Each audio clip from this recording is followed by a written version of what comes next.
చేయాల్సింది. ఒక ఆయన సముద్రంలో వెళ్తూ ఉన్నారట, బోట్ ఇరుక్కుపోయిందట.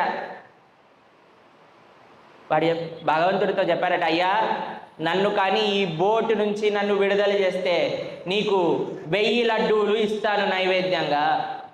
అనగానే బోటులో తుఫాన్ ఏదైతే వస్తుందో ఆ తుఫాన్ ఆగిపోయింది, బోట్ ఆగిపోయింది. పత్రం పుష్పం ఫలం తోయం యోమే భక్త ప్రయశ్చతి అని అన్నాడు. ఈయనకు లడ్డూలు ఏం చేసుకుంటాడులే అనగానే మళ్ళీ తుఫాన్ ప్రారంభమైపోయింది. ఏం లడ్డూలు వీడికి అనగానే తుఫాన్ ప్రారంభమై అరే ఏం లడ్డూలు అంటే నీకు బేసన్ లడ్డు కావాలా బూందీ లడ్డు కావాలా అని అడుగుతున్నా, సీరియస్గా తీసుకుంటావేంటి నా మాటలు? నీకు కావాలి అన్ని రకాలు, బేసన్ కూడా చేస్తా బూందీ కూడా చేస్తా, ఆప. ఇలాంటి వాళ్ళం మనం అండి. మనల్ని భరిస్తున్నాడంటే భగవంతుడికి నిజంగా ఎంత కృతజ్ఞతలు చెప్పుకోవాలంటే అంత కృతజ్ఞతలు. భగవంతుడి పట్ల ప్రేమను పెంచేది ఆలయం.